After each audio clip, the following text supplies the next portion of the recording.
नमस्कार, आदाब, सत श्री अकाल और खुशामदीद। Very very good evening to all of you people. This is Kumar Amit और आप लोग देख रहे हैं आपका अपना चैनल बीकॉम कॉर्नर। आज का वीडियो बहुत ज्यादा स्पेशल और इंपॉर्टेंट होने वाला है तमाम बीकॉम प्रोग्राम और ऑनर्स के स्टूडेंट्स के लिए। उम्मीद करता हूं आप सभी इस वीडियो लेक्चर के दरमियान मेरे साथ आखिरी तक बने रहेंगे। और हाँ, अगर आपको वीडियो हेल्पफुल लगता है, कंटेंट यूजफुल लगता है, तो इस वीडियो को लाइक करके अपने तमाम दोस्तों के साथ शेयर जरूर करेंगे। तो विदाउट वेस्टिंग द टाइम चलिए शुरू करते हैं।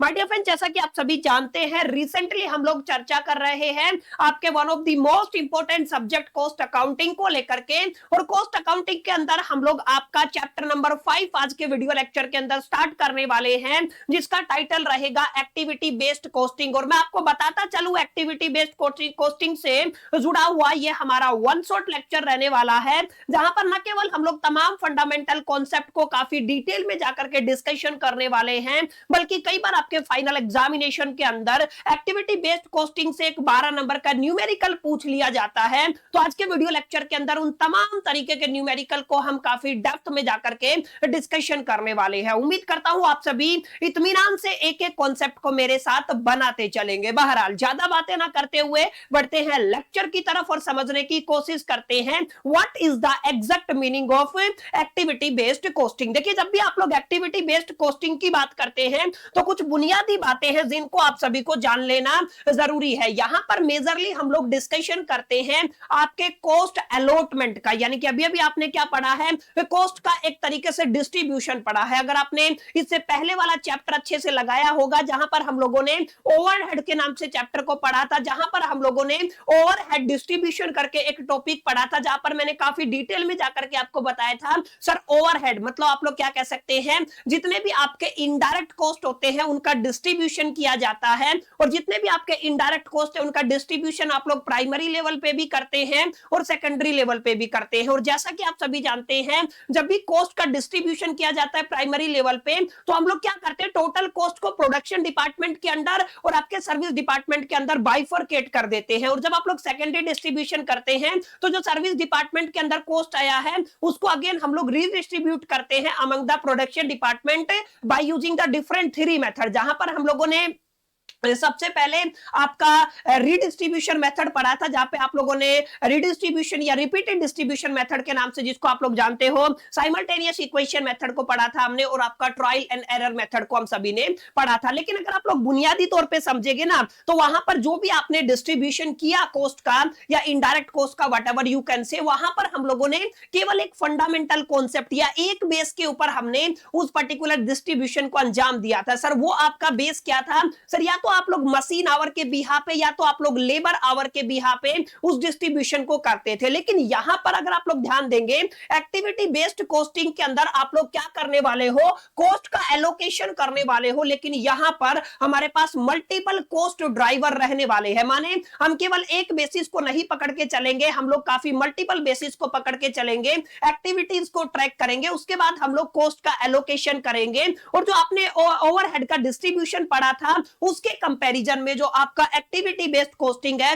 वो ज्यादा एक्यूरेट रहने वाला है। तो कहीं ना कहीं आप लोग ये भी कह सकते हैं सर, जब आपने ओवरहेड डिस्ट्रीब्यूशन पढ़ा था तो वहां पर आपको इतना एक्यूरेट रिजल्ट नहीं मिलता था जितना कि आपको कहां पे मिलता है, एक्टिविटी बेस्ड कॉस्टिंग के अंदर मिलता है। दैट्स व्हाई हमें इस चैप्टर को यहां पे पढ़ना है। That's why this is a part of the cost accounting. समझ में आया? तो मैंने मोटा मोटा सारी चीजें आपको रफली ओरली आपको बताई है। अब हम काफी डिटेल में जाकर के आपके एग्जामिनेशन के प्रोस्पेक्टिव से पढ़ेंगे कि जब भी आपके एग्जामिनेशन के अंदर रिलेटेड क्वेश्चन आता है तो आपको एक सही आंसर को कैसे फ्रेम करना है, किस तरीके से उसका प्रेजेंटेशन करना है। तो हम लोग शुरुआत कर रहे हैं सबसे पहले एबीसी से। देखिए, एक आपका एबीसी एनालिसिस होता है, वो एक डिफरेंट मेथड है, याद रखिएगा। और एबीसी अकाउंट आप क्या होगे, एक्टिविटी बेस्ड कॉस्टिंग एक अलग चीज है। प्लीज आप लोग इस चीज को एंश्योर कीजिएगा, ठीक है। अब यहाँ पे ध्यान दीजिएगा, अगर आप लोग यहाँ पे कहते हैं activity based costing is a costing method, ये अपने आप में क्या होता है सर आपका एक कोस्टिंग मेथड होता है जिसके अंदर आप लोग ओवरहेड कॉस्ट को असाइन करते हैं। याद रखिएगा, ओवरहेड कॉस्ट को क्या करते हो, असाइन करते हो टू प्रोडक्ट और a services based on the activities that are generate those cost. याद रखिएगा, यहां पर एक कॉस्ट जब जनरेट होती है तो किसी एक पर्टिकुलर एक्टिविटी की वजह से वो कॉस्ट जनरेट होती है, तो जिस एक्टिविटी की वजह से वो कॉस्ट जनरेट हुआ है उसी के अंदर हम उसको क्या कर देंगे, डिस्ट्रीब्यूट कर देंगे। याद रखना, ठीक है। तो यहाँ पे मेन एजेंडा क्या है, यहाँ पे आप लोग केवल एक बेस लेके नहीं चलेंगे, we have a multiple basis, जहां पर जिस एक्टिविटी की वजह से कॉस्ट अराइज हुआ है उसी के अंदर उसको क्या करना है, एलोकेट करना है। समझ में आया? जैसे कि अगर आप लोग कह सकते हैं, जैसे अगर आपने एलोकेशन ऑफ द ओवरहेड पढ़ा था यूजिंग ए सिंगल बेसिस, आपने क्या पढ़ा है, एक सिंगल बेस पढ़ा है, जहां पर मैंने बताया या तो आपने मशीन आवर के बिहा पे या तो आपने लेबर आवर के बिहा पे अभी तक ओवरहेड डिस्ट्रीब्यूशन पढ़ा था। But ABC identifies the different activity. ABC method क्या करेगा, यहां पर अलग अलग एक्टिविटीज को आइडेंटिफाई करेगा एंड असाइन करता है। किसको असाइन करता है, कॉस्ट को according to how much each product use those activity. Clear है?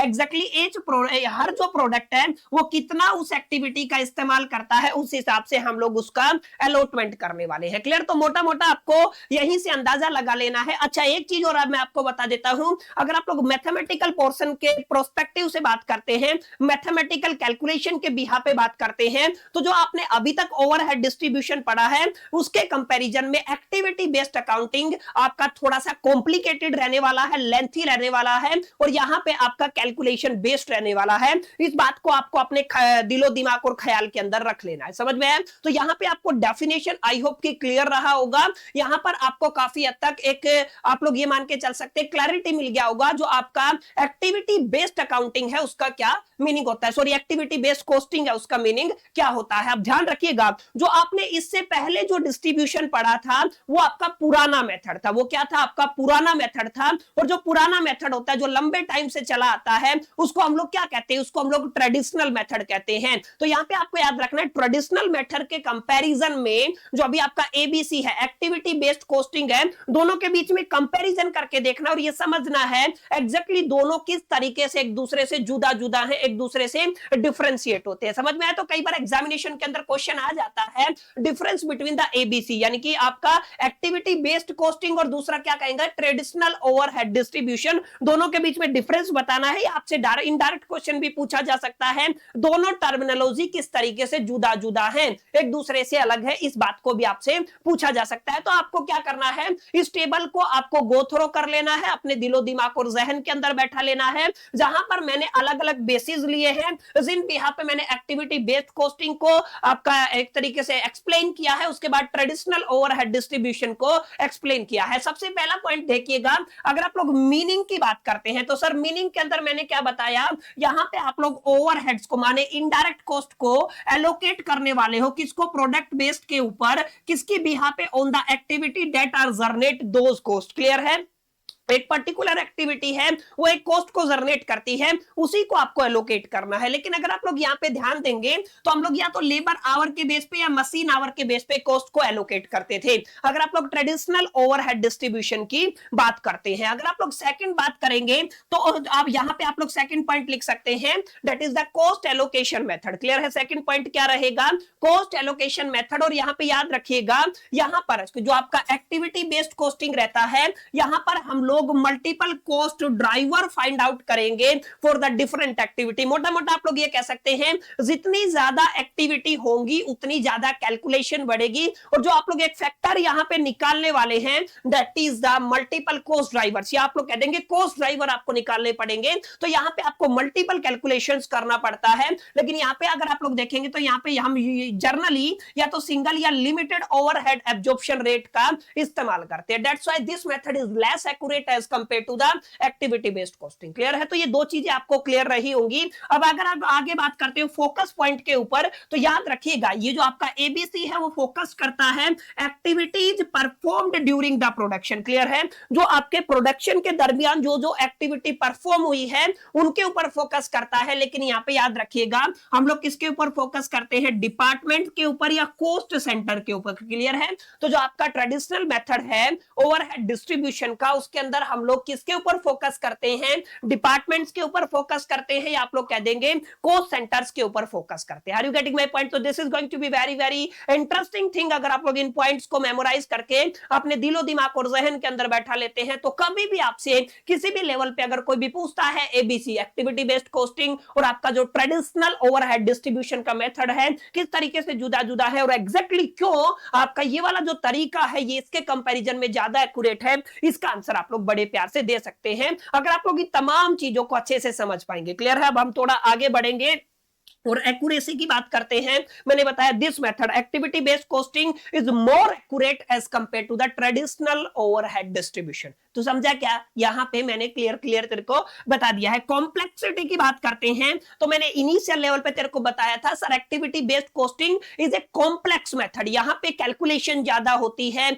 आपको कॉस्ट ड्राइवर्स निकालने पड़ते हैं, कैलकुलेटिव पार्ट बढ़ जाता है, और यहां पर देखेंगे तो मैथमेटिकल भी आपका थोड़ा सा पार्ट स्ट्रॉन्ग होना चाहिए। क्लियर है? यहां पे मैथमेटिक्स के अंदर आपका हाथ तंग नहीं होना चाहिए, आप लोग ऐसा कह सकते हैं। तो याद रखिएगा ज्यादा कॉम्प्लेक्स है compare to the traditional overhead distribution, ज्यादा कॉम्प्लेक्स है, दैट वाई यहां पे आपको ज्यादा एक्यूरेट रिजल्ट मिलते हैं। इसको भी आपको अपने दिलो दिमाग और जहन के अंदर रखना है। इसके अलावा अगर आप लोग कॉस्ट पूल की बात करते हैं, कॉस्ट पूल आगे मैं पढ़ाऊंगा सर कॉस्ट पूल का क्या मीनिंग होता है, याद रखिएगा create a separate cost pool. यहां पे आप लोग क्या करते हो, हर एक एक्टिविटी के लिए क्या जनरेट किया जाता है बच्चा, एक सेपरेट कॉस्ट पूल जनरेट किया जाता है। लेकिन यहां पे याद रखिएगा आप लोग क्या क्रिएट करते हो, वन और ए फ्यू ओवरहेड पूल। यहां पे क्या किया जाता है, एक या कुछ ओवरहेड पूल को जनरेट किया जाता है, कॉस्ट पूल को जनरेट नहीं किया जाता है। लास्ट एंड फाइनल अगर आप लोग देखेंगे तो this method is suitable for the modern manufacturing with the diverse production. जहां पे डाइवर्सिफाइड है प्रोडक्शन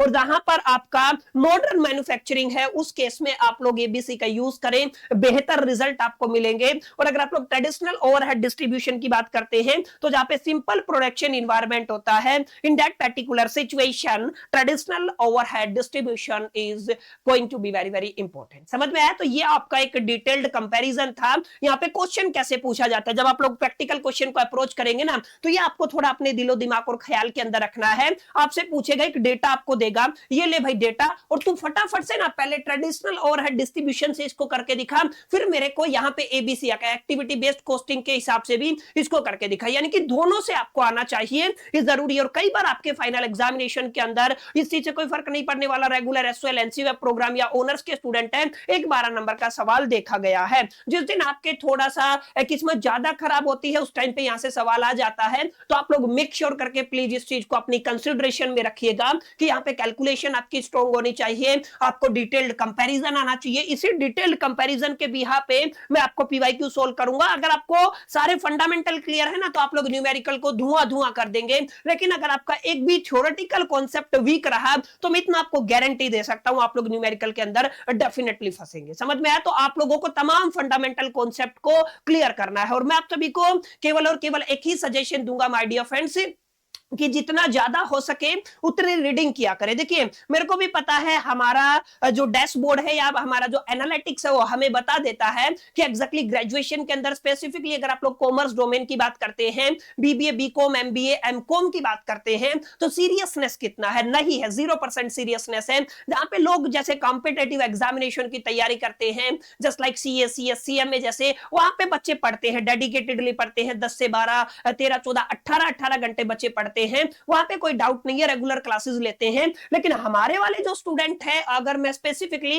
दिल्ली यूनिवर्सिटी के स्टूडेंट्स की बात करूं तो ये अमेजिंग स्टूडेंट्स है यार। ये है ना केवल और केवल पेपर के कुछ 4-5 दिन पहले पढ़ना शुरू करते, कुछ मैं कहूंगा लेस देन 1% ऐसे स्टूडेंट हैं जो मेरा कंटेंट कंज्यूम करते हैं रेगुलर बेसिस पे। बाकी 99% अप्रोक्सीमेट 99% ऐसे महान हमारे स्टूडेंट है कॉमर्स डोमेन के अंदर, जिनको केवल पढ़ना ही इसीलिए है कि हम लोग फाइनल एग्जामिनेशन के अंदर पास हो सके। किसी को किसी चीज से कोई मतलब नहीं है, हमें डेटा पता है, इंफॉर्मेशन पता है, नॉलेज पता है, किसी को विजडम से कोई लेना देना नहीं है। और फिर जाकर के यही एक ग्रेजुएट बंदा आप लोग देखेंगे ना, अनएम्प्लॉयमेंट हिंदुस्तान के अंदर क्रिएट करता है, क्योंकि उसने उस लेवल का नॉलेज अडॉप्ट ही नहीं किया, उसके पास सफिशिएंट डेटा ही नहीं है। आप सभी जानते हैं 4 स्टेजेस होती हैं, अगर आपने पढ़ा होगा, अगर आप लोग एडिशनल किताबें पढ़ना पसंद करते हैं, तो सबसे पहले जो आप लोग अभी मेरे से जो कंज्यूम कर रहे हैं, दिस इज जस्ट डेटा, ये this is just the data, ये क्या है, केवल और केवल डेटा है। अगर आप लोग इसको डेटा को इंफॉर्मेशन के अंदर कन्वर्ट नहीं करेंगे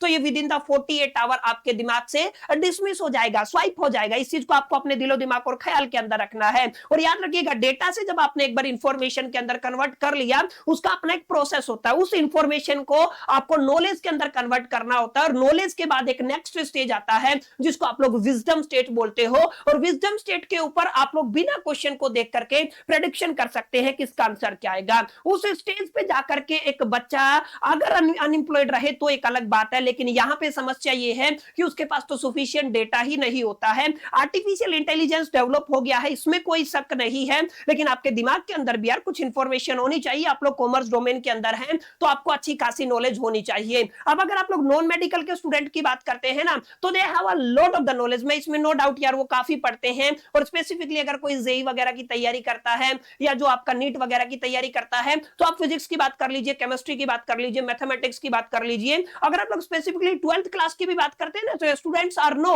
वो इलेक्ट्रोस्टैटिक से लेकर के और फाइनली सेमीकंडक्टर तक आपको ऐसे नॉलेज धुआं धुआं कर देंगे। लेकिन हमारे वाले केस में ना बच्चों के साथ बड़ी सारी प्रॉब्लम होती है। स्पेसिफिकली जो बीएससी करते हैं, आगे जाके जो स्टूडेंट बीएससी करते हैं, उनके पास अच्छा खासा नॉलेज होता है। That's why it's my humble request, please यार अगर आप लोग थोड़ा सा कंपैरिजन करके देखेंगे और आने वाले टाइम में आप लोग थोड़ा सा कहीं पे एक सही स्टेज पर जाकर के ना सस्टेन होना चाहते हैं, तो आपको पढ़ना पड़ेगा, केवल और केवल पढ़ना पड़ेगा, हार्डवर्क करना पड़ेगा। और हार्डवर्क ही एक आपका इकलौता सॉल्यूशन है। हार्डवर्क का आपको कोई अल्टरनेट नहीं मिलने वाला है। अब रियलाइज हो गया तो ठीक है, नहीं तो आप लोग 2-4 साल बाद जब मार्केट को फेस करेंगे उसके बाद आपको रियलाइज हो जाएगा। और याद रखिएगा, आपको सही समय पे सही समझ, ये एक बड़ा गेम होता है। अगर अभी आपके पास समय भी है और अगर आपके पास सही समझ है और अगर आपने अपनी जो डेटा है उसको विजडम तक पहुंचाया, मैं नहीं कहता आप लोग सिर्फ इस नॉलेज की बात कीजिए, आप किसी भी फील्ड के अंदर बात कर लीजिए, तो डेफिनेटली आप लोग अपनी जनरेशन से 10 गुना आगे होंगे। और जो बच्चे 10 गुना आगे होंगे ना, डेफिनेटली वो कहीं पे भी सेट हो सकते हैं यार। क्लियर है? तो इस चीज को आपको थोड़ा सा अपने दिलो दिमाग और ख्याल के अंदर रखना। खैर मैं थोड़ा सा भटक गया हूं, टॉपिक से बाहर चला गया हूं, ठीक है, तो उस चीज को खैर अवॉइड कीजिए, वापिस से यहीं पे आ जाइए, ठीक है ना। अगर कोई इंफॉर्मेशन की अच्छी बात लगे तो आप लोग प्लीज उसको रख लीजिएगा, और किसी को अगर अच्छी ना लगे तो यार उसको साइड में रख कर रखे ना, और वहीं पे आ जाइए आपका एक्टिविटी बेस्ड कॉस्टिंग और आपका ट्रेडिशनल ओवरहेड डिस्ट्रीब्यूशन। क्लियर है? यहां तक उम्मीद करता हूं क्लैरिटी रहा होगा, आपको एक समझ डेवलप हुआ होगा, एक अंडरस्टैंडिंग हुआ होगा what is the exact meaning of activity based costing. अब हम थोड़ा आगे बढ़ेंगे और थोड़ा सा डिटेल में जाकर के पढ़ने वाले हैं कि जब भी मैं आपको यहां पे एबीसी प्रैक्टिकली परफॉर्म करके दिखाऊंगा, क्वेश्चन को टैकल करने की हम लोग कोशिश करेंगे, क्वेश्चन न्यूमेरिकल को सोल्व करने की कोशिश करेंगे, तो उस टाइम पे मैं मल्टीपल ऐसी टर्मिनोलॉजी का इस्तेमाल करूंगा जो हमारे सॉल्यूशन के टाइम पे हमारी काफी मदद करने वाली है। तो उन टर्मिनोलॉजी का मीनिंग आपको पता होना चाहिए, उन शब्दों का अर्थ आपको पता होना चाहिए और उनके मायने आपको पता होने चाहिए।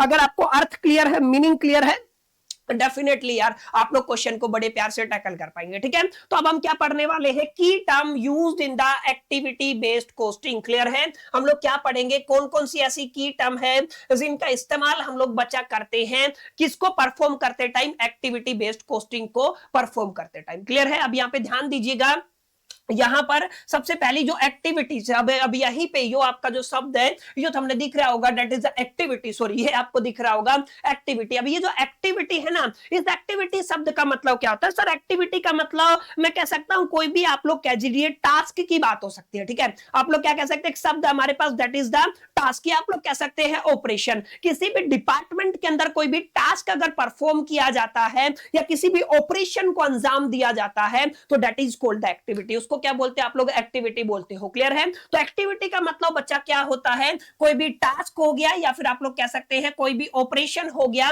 Performed in an organisation. किसी भी ऑर्गेनाइजेशन के अंदर कोई भी टास्क अगर परफॉर्म किया जाता है, कोई भी आपका ऑपरेशन अगर परफॉर्म किया जाता है, उसको आप लोग एक्टिविटी की कैटेगरी में रखते हैं। जस्ट लाइक आप लोग जैसे आपने मशीन को सेटअप किया है तो ये आपका एक एक्टिविटी है। जैसे अगर आपने इंस्पेक्शन किया है तो ये आपका एक्टिविटी है। जैसे अगर आपने पैकिंग किया है तो ये आपका एक्टिविटी है, और इन्हीं एक्टिविटी के बिहा पे आप लोग यहाँ पे एक्टिविटी बेस्ड कॉस्टिंग करने वाले हैं। क्लियर? ये आपको अपने दिलो दिमाग और जहन के अंदर बैठाना है कि सर जो आपने बताया एक्टिविटी, उस एक्टिविटी का मीनिंग और मायना क्या होता है। Are you getting my point? तो एक्टिविटी का मीनिंग आपको माय डियर फ्रेंड्स उम्मीद करता हूं क्लियर रहा होगा। अब इस चीज को आप लोगों को काफी अच्छे से समझना है। सर कॉस्ट ड्राइवर क्या होता है? सर कॉस्ट ड्राइवर होता है, यहां पर आप लोग कॉस्ट ऑफ एक्टिविटी की बात कर रहे हैं, ठीक है। कोई भी एक्टिविटी, कोई भी टास्क है या कोई भी आपका परफॉर्मेंस है, उसके ऊपर एक कॉस्ट लगता है। समझ में आया? यानी कि आपने क्या कहा, कोई भी आप लोग टास्क बोल सकते हैं या फिर आप लोग क्या कह सकते हैं, सर आपका ऑपरेशन हो सकता है। इन्हीं दोनों को मिलाकर के आप लोग एक्टिविटी कहते हैं ना।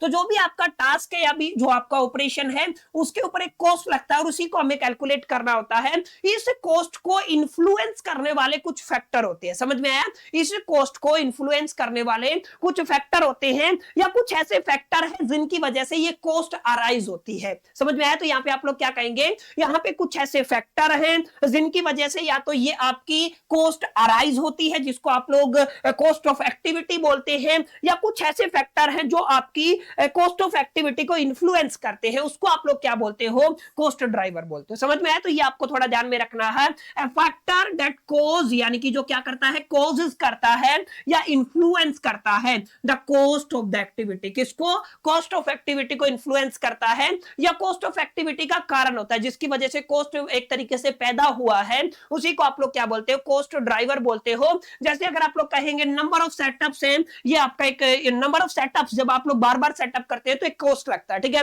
तो ये आपका एक ड्राइवर हो गया है। जैसे मशीन आवर एक ड्राइवर हो गया है, नंबर ऑफ ऑर्डर्स अपना एक ड्राइवर हो गया। समझ में आया? तो जो भी आप लोग स्पेसिफिकली एक्टिविटी से जुड़ी हुई कॉस्ट का कारण बनते हैं या उसको प्रभावित करते हैं, इन्फ्लुएंस करते हैं, अफेक्ट करते हैं, वो कॉस्ट ड्राइवर होते हैं। समझ में आया? तो आप लोग प्लीज क्लियरली इस चीज को समझिएगा, ये जो कॉस्ट ड्राइवर है इसका क्या मीनिंग होता है। इसके अलावा आपको पढ़ना है कॉस्ट एक्टिविटी कॉस्ट पूल, या इसको कॉस्ट पूल के नाम से भी जाना जाता है।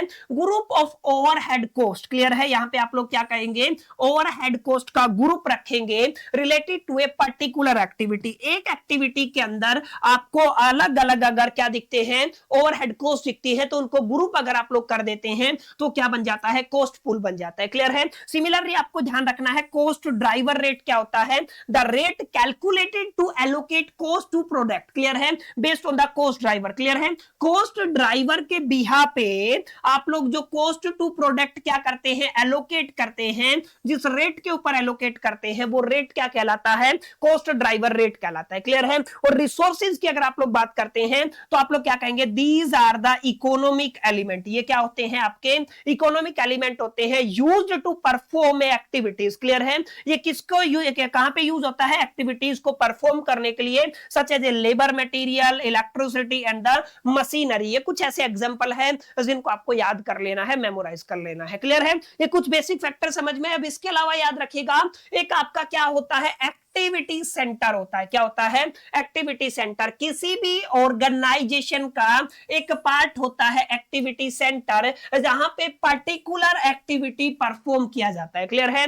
एक ऐसा ऑर्गेनाइजेशन का पार्ट जहां पर एक पर्टिकुलर एक्टिविटी को अंजाम दिया जाता है, वही आपका क्या कहलाता है, वो आपका एक्टिविटी सेंटर कहलाता है। उस पर्टिकुलर एक्टिविटी से जुड़ी हुई परफॉर्मेंस या टास्क वहां पे एक तरीके से डन होते हैं। उसके अलावा एक होता है वैल्यू एडेड एक्टिविटीज। तो वैल्यू एडेड एक्टिविटीज का मतलब क्या होता है, जहां पर भी आपके जो कंज्यूमर के पास जो प्रोडक्ट पहुंचता है, वहां पर उस प्रोडक्ट की वैल्यू के अंदर इंक्रीज जो एक्टिविटी करती है ना, यानी कि इंक्रीज, इजाफा करती है, वो क्या कहलाती है, वैल्यू एडेड एक्टिविटीज कहलाती हैं। और जहां पे इजाफा नहीं होता है, यानी कि आप लोग क्या कह सकते हैं, do not add value but increase the cost, लेकिन वैल्यू एड नहीं करती लेकिन कॉस्ट को बढ़ा देती हैं, वो क्या कहलाती है, नॉन वैल्यू एडेड एक्टिविटीज कहलाती हैं। इसी तरीके से आपका एक प्रोडक्ट कॉस्ट होता है, इसी तरीके से आपका एक एक्टिविटी कॉस्ट होता है। क्लियर है? तो सबको आपको एक बार गो थ्रू करना है, याद कर लेना है।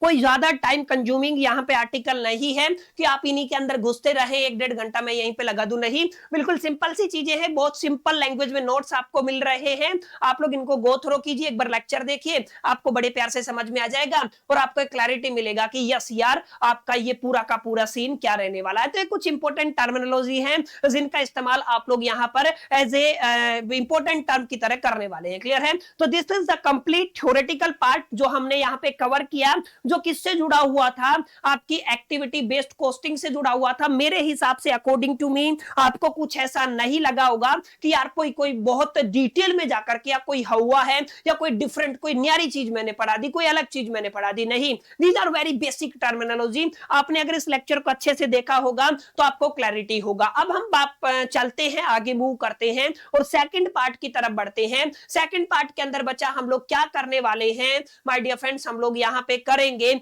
आपके न्यूमेरिकल्स को। क्लियर है, क्या करेंगे, न्यूमेरिकल को। और न्यूमेरिकल को करने के लिए हमारे पास मेजरली थोड़ा सा टाइम कंज्यूमिंग होता है क्योंकि कैलकुलेशन करना होता है। और एक इंपॉर्टेंट बात का ख्याल रखना है, यहाँ पे दोनों मेथड्स को मैं समझाने वाला हूं, तो आप लोग प्लीज अभी थोड़ा सीरियस होके ना न्यूमेरिकल को समझने की कोशिश कीजिएगा। सबसे पहले आपको क्या करना है, एक्टिविटी को आइडेंटिफाई करना है। उसके बाद आपको क्या करना है, क्रिएट करना है कॉस्ट पूल को। उसके बाद आपको डिटरमाइन करना है कॉस्ट ड्राइवर को। उसके बाद आपको कैलकुलेट करना है ड्राइवर रेट को। और उसके बाद आपको एलोकेट कर देना है कॉस्ट टू द प्रोडक्ट। ये ऐसे नहीं समझ में आएगा, प्रैक्टिकल क्वेश्चन लेके चलेंगे तब समझ में आएगा। ये सारी चीजें मैंने यहाँ पे लिखी हुई है, प्लीज आप लोग इनको एक बार पढ़ लीजिएगा, ठीक है। अब हम आते हैं प्रैक्टिकल क्वेश्चन के ऊपर। ये आपके किताब का ही क्वेश्चन है जहां पे लिखा हुआ है एक कंपनी मैन्युफैक्चरिंग 2 प्रोडक्ट। कितने प्रोडक्ट बना रही है, 2 प्रोडक्ट बना रही है। एक का नाम कितना क्या है, ए है, और दूसरे का नाम क्या है, बी है। इसको आपको ध्यान से समझना, ठीक है। अब यहाँ पे देखिए एनुअल आउटपुट दिया हुआ है, एक साल में कितना यूनिट बनता है, 5000। यहाँ पे कितना बनता है, 60000 बनता है। टोटल मशीन आवर, ये पहली एक्टिविटी हो गई। मशीन आवर क्या होगी, पहली activity. Total number of purchase order, purchase order का मतलब सेकंड एक्टिविटी हो गई है। Total number of setup order, ये कितना हो गया आपका, थर्ड एक्टिविटी हो गया है। यानी जो भी दिया है ना, जो भी एक एक्टिविटी, मैंने भाई कोई भी टास्क हो या फिर आपका ऑपरेशन हो, कोई भी टास्क या ऑपरेशन को क्या कहते हो, एक्टिविटी कहते हो। तो आपने आइडेंटिफाई कर लिया 3 एक्टिविटी यहाँ पे हो रहा है। अब आगे इंफॉर्मेशन क्या दी गई है, सर आपको एनुअल ओवरहेड दिए हुए, याद रखिएगा एनुअल ओवरहेड दिया हुआ है। क्या दिया है, volume related to the activity cost पहला है, सेटअप रिलेटेड कॉस्ट दिया हुआ है, परचेज रिलेटेड कॉस्ट दिया हुआ है। तो हमारे पास कितने डेटा दिए गए हैं, 3 ही एक्टिविटी यहाँ पे है, 3 ही एक्टिविटी यहाँ पे है। सबकी वैल्यू है 5,50,000, 8,20,000, 6,18,000। क्लियर है। अब यहाँ पे क्या लिखा हुआ है, you are required to calculate the cost per unit. क्या निकालना है बच्चा, कॉस्ट पर यूनिट निकालना है of the each product A and B based on the traditional method of charging over head. और सेकंड में आपको क्या करना है, एबीसी मेथड को लगाना है। तो यहाँ पे आपको समझना क्या है, सर हमें दोनों मेथड का काम लेना है। क्लियर है, कितने मेथड का काम लेना है, दोनों मेथड का। सबसे पहले आपको ट्रेडिशनल मेथड लगा के ना कॉस्ट पर यूनिट निकालना है। देखिए कॉस्ट पर यूनिट के केस में क्या है, यहाँ पर इन चीजों को आपको एक बार छोड़ देना, ठीक है। यहाँ पर आपको टोटल कॉस्ट मिल जाएगा, क्या मिल जाएगा, टोटल कॉस्ट मिल जाएगा। तो अगर आप लोग यहाँ पर सबसे पहले क्या कैलकुलेट कर लेते हैं, टोटल COST है, मैंने कंबाइन करके लिखा हुआ है। टोटल कॉस्ट को बच्चा अगर आप लोग कैलकुलेट करते हैं तो यहाँ पे ध्यान रखिएगा, ये जो आपकी टोटल कॉस्ट है इसको आपको कैलकुलेट करना है। क्लियर है। तो यहाँ पे जो अगर आप लोग टोटल कैलकुलेट करते हैं तो कितना बनेगा, सर आपका 5,50,000 बनेगा। उसके बाद आपका 8,20,000 बनने वाला है। उसके बाद आपका कितना है, 6.18 यानी कि 6,18,000, 19,88,000 बनेगा। क्लियर है। तो आप लोग क्या कहेंगे, 19.88 लाख में लिख देता हूं। क्लियर है। ये आपने क्या किया, टोटल कॉस्ट लिख लिया है।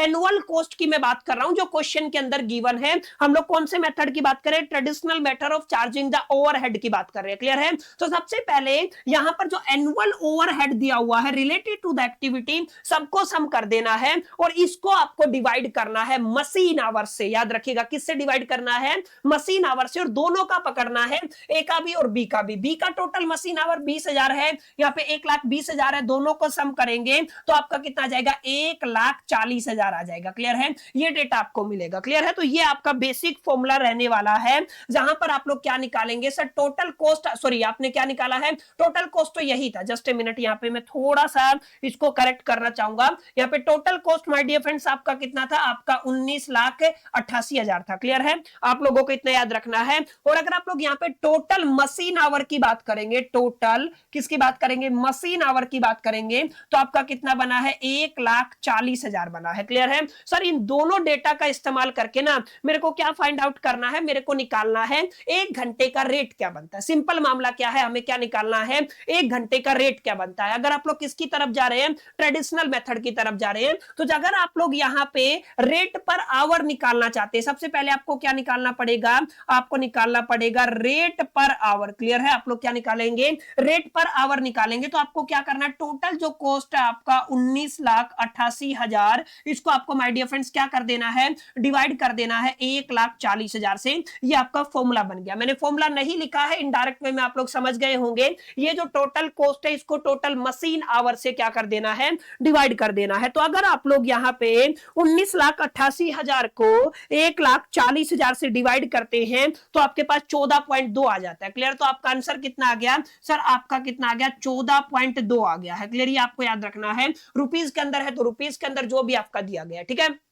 तो पहली स्टेप क्या है, अगर आप लोग ट्रेडिशनल मेथड लगाते हैं तो आपको क्या निकाल लेना है, रेट पर आवर निकाल लेना है। क्लियर है, आपको क्या निकाल लेना है, रेट पर आवर निकाल लेना है। क्लियर है, अगर आपने रेट पर आवर निकाल लिया तो फिर आप लोग जितने भी प्रोडक्ट है उनकी कॉस्ट निकालिएगा। याद रखिएगा, उनकी क्या निकालनी है, कॉस्ट निकालनी है। और कॉस्ट को अगर आप लोग आउटपुट से डिवाइड कर देते हैं तो आपको क्या मिल जाता है, कॉस्ट पर यूनिट मिल जाता है। देखिए, एक यूनिट आप कैसे निकालेंगे, एक यूनिट का कॉस्ट कैसे निकालेंगे, टोटल कॉस्ट निकालना पड़ेगा। यूनिट जो प्रोडक्ट है उसका टोटल कॉस्ट निकालना है। जैसे अगर आप लोग यहां पे बात करते हैं, अगर मैं आपसे कहूं सर अगर आपको कैलकुलेट करना है टोटल कॉस्ट ऑफ प्रोडक्ट ए, आपको क्या करना है, प्रोडक्ट ए का टोटल कॉस्ट निकालना है। सर एक यूनिट का कॉस्ट कितना आ रहा है, आपका 14.2 आ रहा है। और अगर आप लोग ए की बात करते हैं तो ए के अंदर अगर आप लोग देखेंगे ना तो आपका एनुअल आउटपुट कितना है, एनुअल सॉरी आपका यहां पे क्या करना, मशीन आवर कितना है, टोटल मशीन आवर कितना है सर, आपका 20,000 है। तो आपको क्या करना है,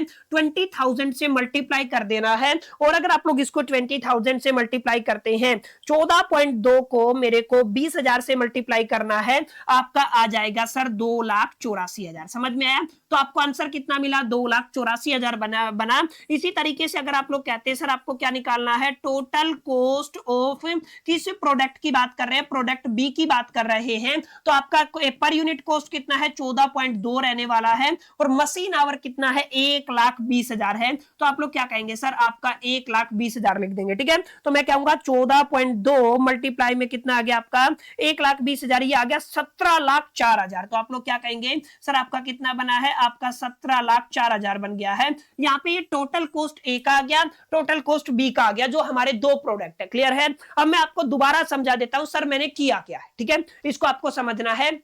आपसे पूछा क्या है, कॉस्ट पर यूनिट निकालना है और आपको कैसे निकालना है, ट्रेडिशनल मेथड से निकालना है। तो आपको करना क्या है, ट्रेडिशनल मेथड के लिए आपको जितने भी ओवरहेड है उसका पर यूनिट निकालना है। सभी ओवरहेड का पर यूनिट कितना निकलता है, तो फॉर्मूला क्या कहता है, जो आपको एनुअल ओवरहेड दिया है उसका टोटल करके और आपको टोटल मशीन आवर से डिवाइड कर देना है, आपको यहां पे रेट पर आवर मिल जाएगा। तो ये जो रेट पर आवर है और यहाँ पे जो मशीन आवर है ए के और बी के, उनसे मल्टीप्लाई कर देंगे तो आपको total cost of the product A मिल जाएगा, total cost of the product B मिल जाएगा। तो यहाँ पे टोटल कॉस्ट कितना है, आपका 2,84,000 है और आपका 17,04,000 है ए का और बी का। आपको निकालना क्या है, कॉस्ट पर यूनिट निकालना है। तो यहाँ पे कॉस्ट पर यूनिट कैसे निकालेंगे सर, टोटल कॉस्ट डिवाइड में प्रोडक्शन, टोटल कॉस्ट डिवाइड में प्रोडक्शन, टोटल कॉस्ट डिवाइड में प्रोडक्शन। तो अगर आप लोग यहाँ पे सेम मेथड आजमाते हैं तो just I duplicate this slide ताकि हम लोग यहीं पे कैलकुलेशन कर पाए। मैं इसको ऊपर वाले हिस्से को थोड़ा सा माय डियर फ्रेंड्स क्या करने वाला हूं, साफ करने वाला हूं। पिछली स्लाइड में आपको सारी चीजें क्लियर रही होंगी, अब हम इसको हटा देते हैं माय डियर फ्रेंड्स यहां से। और प्लीज समझिएगा जो बातें मैं अभी आपको यहां पे समझाने वाला हूं। क्लियर है, कलर चेंज कर लेते हैं ताकि हम समझ पाए आंसर की तरफ जा रहे हैं। क्लियर है, अब हमें क्या करना है सर, हमें निकालना है कॉस्ट पर यूनिट। आपको क्या निकालना है, कॉस्ट पर यूनिट निकालना है। किसकी बात कर रहे हैं, ऑफ प्रोडक्ट ए। क्लियर है, आप लोग किसकी बात कर रहे हैं, प्रोडक्ट ए की बात कर रहे हैं। तो टोटल कॉस्ट प्रोडक्ट ए का कितना है सर, आपका 2,84,000 है। और आपका आउटपुट कितना निकल के आ रहा है सर, 5,000 निकल के आ रहा है। तो मैं क्या करूंगा, दोनों को डिवाइड कर दूंगा, दोनों के डिवाइड के बाद मेरे को आंसर मिल जाएगा। तो आप लोग क्या कहेंगे सर, 2,84,000 पकड़ा, उसको डिवाइड किया है कितने से, 5,000 से, तो आपका 56.8 आ जाएगा। क्लियर है, कितना आएगा, 56.8 56.8 आएगा। तो आप लोग इसको कैलकुलेशन को थोड़ा सा रेक्टिफाई कीजिएगा। तो प्रोडक्ट एक यूनिट का कॉस्ट कितना आया, 56.8 आया। इसी तरीके से कॉस्ट पर यूनिट अगर आप लोग निकालते हैं, किसकी मैं बात कर रहा हूं, आपके प्रोडक्ट बी की बात कर रहा हूं, तो टोटल कितना है, 17,04,000 का आपका क्या है टोटल कॉस्ट है। प्रोडक्शन कितना है सर, 60,000 यूनिट का है। तो आप लोग क्या करेंगे, इसको 60,000 से डिवाइड कर देंगे। तो आप लोग क्या कहेंगे सर, 17 लाख आपका 4,000 है, इसको डिवाइड करना है 60,000 से, तो आप लोगों का 28.4 आ जाएगा। तो आप लोग क्या कहेंगे, 28.4, जो भी यूनिट दिया ना रुपीस वगैरह के अंदर वो लिख देंगे, ठीक है। तो ट्रेडिशनल मेथड से आप लोग इस तरीके से क्वेश्चन को सोल्व कर सकते हैं, जहां पर मैंने आपको सिखाया कि ट्रेडिशनल मेथड के अंदर आपको करना क्या होगा। क्लियर है। तो यहाँ पे सबसे पहली स्टेप क्या है, आपको रेट पर आवर निकालना है। क्या निकालना है, रेट पर आवर निकालना है। उसके लिए जो आपको एनुअल ओवरहेड दिए हुए हैं तमाम एक्टिविटीज के, उनको प्लस करना है, टोटल कर लेना है, टोटल मशीन आवर को उससे डिवाइड कर देना है। आपको क्या मिल जाएगा, आपको रेट पर आवर मिल जाएगा। फिर आपका जो प्रोडक्ट ए है उसके मशीन आवर को 1 घंटे के रेट से मल्टीप्लाई कर देंगे, ए का कॉस्ट निकल आएगा। फिर आपको बी के लिए करना है, बी का कॉस्ट निकल आएगा। ए का कॉस्ट निकल गया, बी का कॉस्ट निकल गया, उसके टोटल आउटपुट से हम लोग क्या कर देंगे, डिवाइड कर देंगे, तो आपको कॉस्ट पर यूनिट निकल आएगा। समझ में आया, क्लियर है, कोई डाउट नहीं है सर, यहां तक कहानी हमें समझ में आ गई है। अब यहां पे आपको समझना क्या है, अगर आप लोग यहां पर एक्टिविटी बेस्ड कॉस्टिंग की बात करते हैं, तो सर हमें यहां पे न्यारा न्यारा अलग अलग डिफरेंट इंडिविजुअल काम करना होगा। अभी मैंने क्या किया, टोटल सम करके टोटल डिवाइड कर दिया। यहां पे ध्यान ये देना है, जब भी आप लोग एबीसी मेथड इंप्लीमेंट करते हैं, एक्टिविटी बेस्ड कॉस्टिंग करते हैं, तो हर एक एक्टिविटी को अलग से सोल्व करना पड़ेगा। आपको क्या करना पड़ेगा, हर एक एक्टिविटी को आपको क्या करना पड़ेगा माय डियर फ्रेंड्स, आपको सोल्व करना पड़ेगा। माने सबसे पहले आपको क्या करना है, मशीन आवर रेट निकालना है, यानी कि मशीन आवर रेट कितना है, पहली एक्टिविटी है। उसके बाद जैसे आपका सेकंड क्या है, सेटअप कॉस्ट है, तो हम लोग निकाल लेंगे पर सेटअप कॉस्ट, एक कॉस्ट का कितना प्राइस है। उसके बाद हम लोग क्या करेंगे, हम लोग आपका पर परचेज कॉस्ट निकाल लेंगे, जो तीसरा है क्या निकाल लेंगे, परचेज कॉस्ट निकाल लेंगे। उसके बाद क्या करना है, ए के केस में हमें इनसे मल्टीप्लाई कर देना, बी के केस में, और वहां से हम लोग अपनी कैलकुलेशन को कर लेंगे। सर नहीं समझ में आया, अभी देखिएगा मैं आपको समझाता हूं, ठीक है। जैसे आपको ये बिल्कुल आसान लगा ना, जो मैंने अभी आपको बताया, कौन सा मेथड बताया सर, आपने बताया अभी अभी हमको, that is the traditional method. Traditional method के अंदर हमें बहुत मजा आ गया, समझ में आ गया कैसे कहानी चलती है, कैसे कैलकुलेशन होती है। इसी तरीके से बिल्कुल आसान रहने वाला है एक्टिविटी बेस्ड कॉस्टिंग। बस आपको ये ध्यान रखना, कितनी एक्टिविटी बनी सर, आपकी 3 एक्टिविटी बनी, activity number 1, activity number 2, activity number 3। तो हर एक एक्टिविटी के लिए अलग से सोल्व करना है। मैं कौन सा एनालाइज, कौन सा मेथड लगा रहा हूं, एबीसी लगा रहा हूं, ठीक है, ध्यान रखिएगा।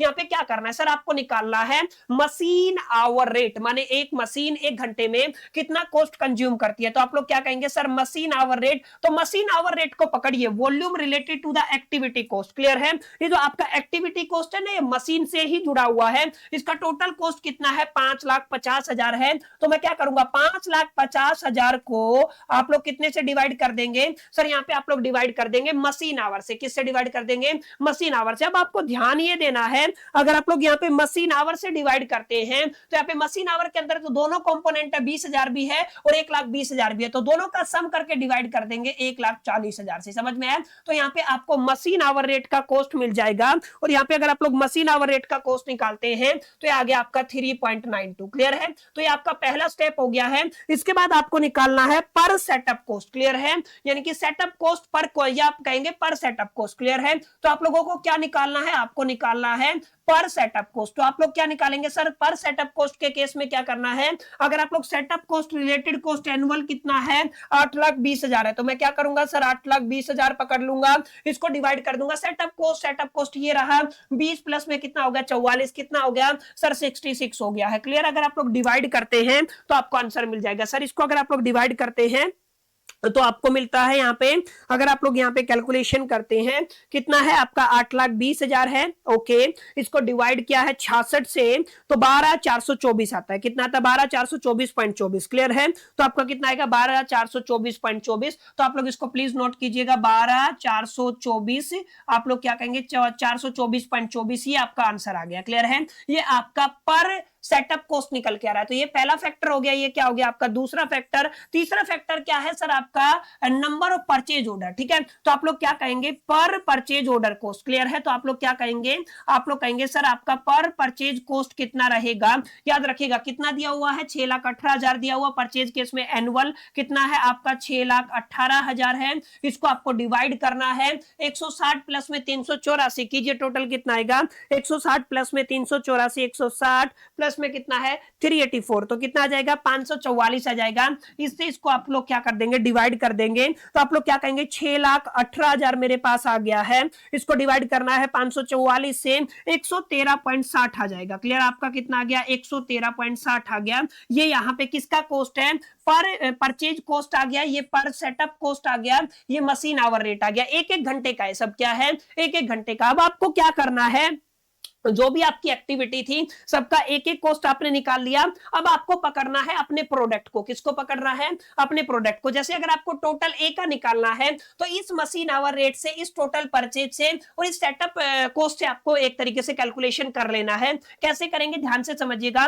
आपने एक एक यूनिट का कॉस्ट निकाल लिया है। अब ध्यान रखिएगा, इसको मैं थोड़ा सा यहां से हटा देता हूं, जस्ट ए मिनट, हम लोग इसको हटा देते हैं। पिछली स्लाइड पे मैंने टोटल कैलकुलेशन किया हुआ है। ध्यान रखिएगा, अगर आप लोग टोटल अगर आप लोग केवल और केवल कॉस्ट ऑफ प्रोडक्ट ए की बात करते हैं, ठीक है। आप लोग किसकी बात कर रहे हैं सर, कॉस्ट ऑफ प्रोडक्ट ए की बात कर रहे हैं। तो यहाँ पे देखिए अगर आप लोग कॉस्ट ऑफ प्रोडक्ट ए की बात करते हैं, मशीन आवर रेट के अंदर 20,000 आपका आवर है, क्लियर है। और एक आवर का कितना कॉस्ट है 3.92 है। तो आप लोग क्या कहेंगे, सबसे पहले हम क्या करेंगे, एक कॉस्ट का प्राइस कितना है 3.92 है और कितना आपका आवर लगा हुआ है सर, आपका 20,000 घंटा लगा हुआ है। प्लस में आपको क्या करना है, total number of purchase order कितने हैं 160 है। कितने हैं आपके 160 है। और एक ऑर्डर का कॉस्ट आपने निकाला 12,424.24, तो यहीं पे लिख दो आपका 12,424.24 प्लस में क्या करना है, एक एक केस में आपका सेटअप कितनी बार हुआ है 20 बार, और एक सेटअप का कॉस्ट कितना है 113.60 है। क्लियर है, याद रखिएगा कितना है 113.60 है। क्लियर है। तो मैंने क्या किया, सबको एक तरीके से आपका सम करना है। तो अगर आप लोग सम करेंगे तो आपको कॉस्ट ऑफ प्रोडक्ट ए मिल जाएगा। यानी आप लोग क्या कहेंगे 3.92 मल्टीप्लाई में आपका कितना आ जाएगा 20,000। तो आपको कितना मिल रहा है सर, आपको मिल रहा है 78,400। That's fine. आगे अगर आप लोग चलते हैं तो आपको 160 को मल्टीप्लाई करना है 12, आगे कितना है 424.24 से। क्लियर है। तो 1987,878 कितना आएगा 1987 प्लस में 1987 आपका 1987,878.4। क्लियर है। और प्लस में अगर आप लोग करते हैं यहाँ पे क्या करेंगे 113.6 करते हैं तो कितना बनता है 113.6 को अगर आप लोग 20 से करते हैं तो 2272 बनता है। यहीं पे लिख दूं कितना आ गया 2272। सबको टोटल कीजिए, सबको टोटल करते सर 2272 है, प्लस में कितना है 78,400 है। ओके सर, प्लस में कितना है 1987,87,8.4 1987,87,8.4। तो आपका ये बनेगा 20,68,550.5। ठीक है। तो आप लोग क्या कहेंगे 20,68, उसके बाद कितना है आपका 550.5। क्लियर है। ये आपका टोटल कॉस्ट ऑफ ए आ गया है। और अगर आप लोग निकालते हैं cost per unit of A, cost per unit of A, तो आप लोग क्या कहेंगे टोटल कॉस्ट जो बना है सर आपका कितना बना है 20,68,550 बना है। इसको डिवाइड कर देना है, कितना प्रोडक्शन है सर आपका 5,000 यूनिट का प्रोडक्शन है। तो इसको अगर आप लोग 5,000 से डिवाइड कर देते हो तो आपका कितना आता है 413। क्लियर है। कितना आ जाएगा माय डियर फ्रेंड्स, आपका 413 आ जाएगा। क्लियर है। तो आपको इसको अपने दिलो दिमाग और अपने जहन के अंदर निकालना है सर एग्जैक्टली किस तरीके से कैलकुलेशन आपने किया है। 3.92 को 20,000 से जो आपका ये वैल्यू आया था इसको आपने किससे किया 20 से मल्टीप्लाई किया है। उसके बाद 1136 का आपका आंसर, ठीक है 1136 आया था, नहीं शायद कहीं पे मिस्टेक हुआ है। देखिए 61,800 था आपका, 61,800 कहां पे था, जस्ट ए मिनट यहाँ पे कैलकुलेशन चेक कर लेते हैं। यस आपका 61,800 नहीं था, ये आपका 6,18,000 था। तो अगर आप लोग 6,18,000 को डिवाइड करते, 6,18,000 है, उसके बाद आप इसको क्या करते डिवाइड करते हैं 544 से तो 1136 आएगा। इट्स माय मिस्टेक, याद रखिएगा कैलकुलेशन के दरमियान मैंने क्या किया है यहाँ पे एक पॉइंट शिफ्ट कर दिया है। कितना आएगा 1136 आएगा। क्लियर है। 1136 आपका यहाँ पे आंसर आने वाला। ठीक है। तो आपको यहाँ पे कैलकुलेशन में प्लीज करेक्शन कर लेना है। यहाँ पे हमने जो 20 को किससे मल्टीप्लाई किया था 136 से किया था, इसको रेक्टिफाई करके मेरे को कितने से मल्टीप्लाई कर देना है सर, 20 को मल्टीप्लाई कर देना है किसका, 1136 से। तो अगर आप लोग करते हैं 20 को मल्टीप्लाई 1136 से तो 22,720 आ जाएगा, एक जीरो बढ़ जाएगा। दोबारा से कैलकुलेशन करते हैं, ठीक है। हमारा यहाँ पे पूरा कैलकुलेशन दोबारा करना पड़ेगा क्योंकि एक छोटी सी डिजिट मिस हो गई थी, ठीक है। और आप लोग भी कोशिश किया करें, कई बार कैलकुलेशन के दरमियान मेरे से कोई मिस्टेक हो जाता है तो प्लीज उसको अवॉइड किया करें, क्योंकि कई बार फ्लो के दरमियान चीजें कैलकुलेशन में ऊपर नीचे डिजिट हो जाती है, तो आप लोग उसको मेक श्योर किया करें, ठीक है ना। कई बार तो मेरे को ध्यान नहीं रहता, ठीक है। जैसे आपका कितना दिया हुआ है, 78,400 दिया हुआ है, प्लस में कितना है 1987 आगे कितना है 8.4, ठीक है। 1987 8.4 को छोड़ दीजिए, खैर आप लोग क्या कहेंगे 22,720, ठीक है। ये 20,88,998 ये ठीक है। कितना आ गया आपका 20,88,998, क्लियर है, ये आपका आ गया है। अब आपको निकालना है किसका, कॉस्ट पर यूनिट। किसके लिए बात कर रहा हूं मैं, ए के लिए बात कर रहा हूं। तो आप लोग क्या करेंगे सर, आपका 20,88,998 को टोटल कितनी यूनिट से डिवाइड करना, 5,000 यूनिट से डिवाइड करना है। अगर आप लोग इसको 5,000 यूनिट से डिवाइड कर देते हैं तो आपको मिलता है 417। कितना मिलता है 417, ये हो गया आपका आंसर।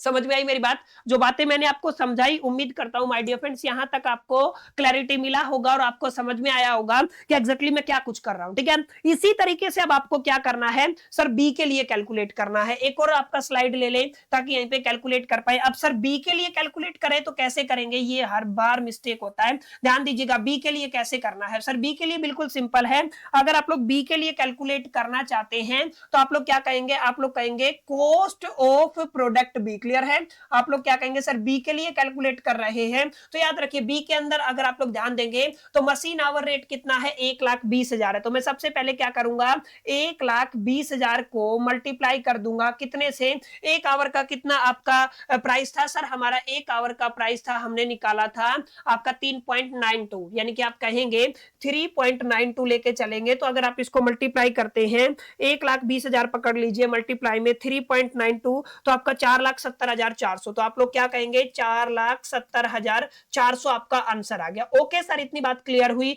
अगर आप लोग सेकंड बात करते हैं, इसके अंदर प्लस करना है, किसको प्लस करना है सर, हमें प्लस करना है आपके नंबर ऑफ परचेज ऑर्डर को। कितना है 384 है, क्लियर है, कितना है 384 है। तो आप लोग क्या करेंगे सर, यहां पर हम लोग 384 को एक के कोस्ट से मल्टीप्लाई कर देंगे। आपका पर कोस्ट कितना है, आपका आंसर आपका कितना था, पर सेटअप कोस्ट 12,424, ठीक है। तो मैं राउंड फिगर में ले रहा हूं 12,424। तो यहाँ पे आप लोग क्या लिखेंगे 12,424, ठीक है। तो आप लोग क्या करने वाले हैं 12,424 है मल्टीप्लाई कर दिया 384 से, डेट विल बी 47,70,816। कितना आ गया 47,70 और आपका कितना आया है 816, क्लियर है। याद रखिएगा ये आपका कॉस्ट आ गया है। प्लस में आपको करना है तीसरा फैक्टर क्या है, आपका 44 यूनिट है, क्लियर है, कितनी है 44 है। और एक का कॉस्ट कितना है सर, एक मिनट आप लोग थोड़ा ध्यान दीजिएगा। यहाँ पे आई थिंक मैंने पहले भी कोई मिस्टेक तो नहीं किया है, 160 को मैंने परचेज ऑर्डर से मल्टीप्लाई किया। अच्छा ठीक है, एक थोड़ी सी मिस्टेक अगेन मैंने फिर से कर दी है, ध्यान रखिएगा। देखिए यहाँ पे क्या हुआ है, आपका टोटल परचेज ऑर्डर कितना था, जैसे ए के केस में कितना था 160 था, ठीक है, कितना था 160 था। तो अगर आप लोग यहाँ पे ध्यान देंगे परचेज ऑर्डर तो मैंने 160 लिया है, लेकिन जो कॉस्ट है वो 12,424 किसकी थी सर, ये जो कॉस्ट है 12,424 ये पर सेटअप कॉस्ट थी, ठीक है। तो यहाँ पे भी आप लोग प्लीज इसको मेक श्योर कीजिएगा, यहाँ पे मैंने डिजिट्स को इंटरचेंज किया, ठीक है। मैंने क्या किया, यहाँ पे जो आपका टोटल सेटअप कॉस्ट यहाँ पे लिख दिया, ये वाला कॉस्ट यहाँ पे लिख दिया, इट्स बाय मिस्टेक। तो आप लोग प्लीज इसको करेक्ट कर लीजिएगा। जैसे हम इस बी के केस में इसको रेक्टिफाई कर लेंगे। बी के केस में कितना है 384 किसका है, टोटल परचेज ऑर्डर का है। और यहाँ पे ध्यान दीजिएगा परचेज ऑर्डर का प्राइस कितना है सर, अगर आप लोग परचेज ऑर्डर का प्राइस बताते 1136 है तो कितने से मल्टीप्लाई होगा 1136, और पिछली जो ए में कैलकुलेट किया था उसी से मल्टीप्लाई गलत कर दिया था मैंने, 1136 से आप लोग क्या करेंगे मल्टीप्लाई कर देंगे। यानी आप लोग क्या कहेंगे 384 मल्टीप्लाई किससे कर देंगे 1136 से, 4,36,224। तो आप लोग क्या कहेंगे 4,36,000, उसके बाद कितना है आपका 224 है। अब ध्यान दीजिए जैसे अगर आप लोग यहाँ पे सेटअप कॉस्ट की बात करते हैं तो 44 है, तो आप लोग क्या करेंगे 44 की मल्टीप्लाई करेंगे सेटअप कॉस्ट के साथ। तो सेटअप कॉस्ट कितना था हमारा सर, अगर आप लोग ध्यान देंगे तो पर सेटअप कॉस्ट है 12,424। तो आप लोग क्या कहेंगे सर, यहाँ पे कितना लिखा 12,424 लिख दिया, ठीक है। तो हम लोग क्या करने वाले 44 मल्टीप्लाई में 12,424 तो कितना आ गया 5,46,665। तो कितना आ गया 546 प्लस और साथ में कितना है 665। अब यहाँ पे करना क्या है, इसी के अंदर हमें टोटल कर देना है 4,36,000, आपका कितना 4,36,224, ठीक है।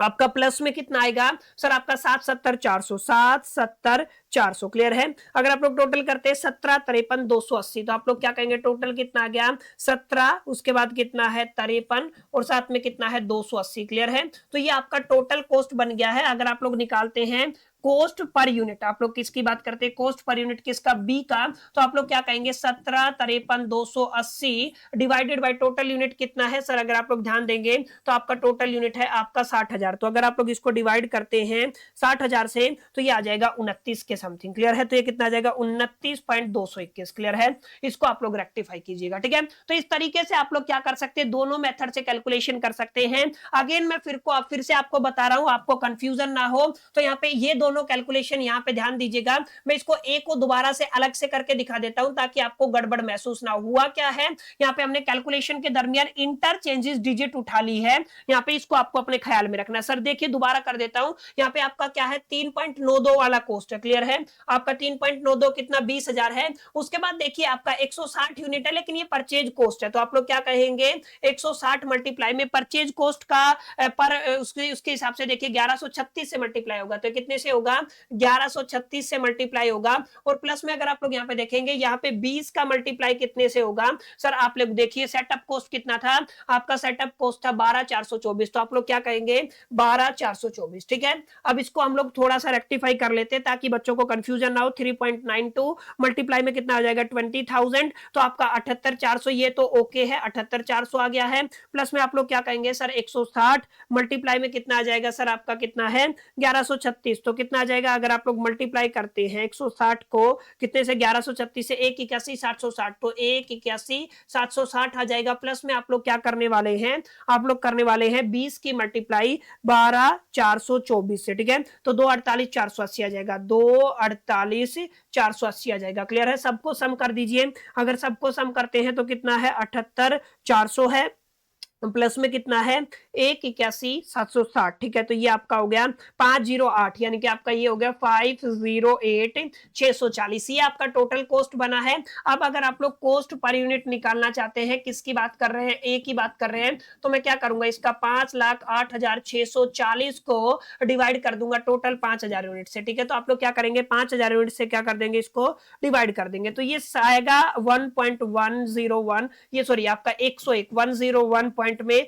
728, क्लियर है। इसको आप लोग रेक्टिफाई कीजिएगा, ये आपका कॉस्ट आने वाला, क्लियर है। कैलकुलेशन के दरमियान इस चीज का आपको अपने दिलो दिमाग के अंदर ख्याल रखना है कि ऑर्डर चेंज ना हो, जैसे ऑर्डर चेंज हुआ तो पूरा का पूरा मामला गड़बड़ा जाएगा, ठीक है। तो यहाँ पे मैंने जो आपको कुछ बेसिक चीजें बताई हैं वो आपको समझ में आई होंगी, उम्मीद करता हूं। और किस तरीके से आप लोग ट्रेडिशनल मेथड से कैलकुलेशन कर सकते हैं और किस तरीके से आप लोग माय डियर फ्रेंड्स यहाँ पर एग्जैक्टली जो आपका एबीसी मेथड है, एक्टिविटी बेस्ड कॉस्टिंग है, उससे कैलकुलेशन कर सकते हैं, ये आपको समझ में आया होगा। एक पीवाईक्यू हमने उठा करके देखा कि एग्जैक्टली इस तरीके के पीवाईक्यू को आप लोग किस तरीके से टैकल कर सकते हैं। उम्मीद करता हूं सेशन आपको पसंद आया होगा, चीजें क्लियर रही होंगी। सेशन पसंद आया तो इस वीडियो को लाइक जरूर कीजिएगा। और हाँ, जो भी बच्चे स्क्रीनशॉट लेना चाहते हैं, मैं आप सभी को एक तरीके से आपका स्लाइड शो दिखा रहा हूं, जहां पर आप लोग कुछ टाइम के अंदर अपना स्क्रीनशॉट ले लीजिएगा। बाकी इस वीडियो के अंदर में इतना ही, मिलते हैं नेक्स्ट वीडियो के अंदर। जब तक के लिए मैं all the best, till the keep learning. अब आप लोग इसका स्क्रीनशॉट ले सकते हैं।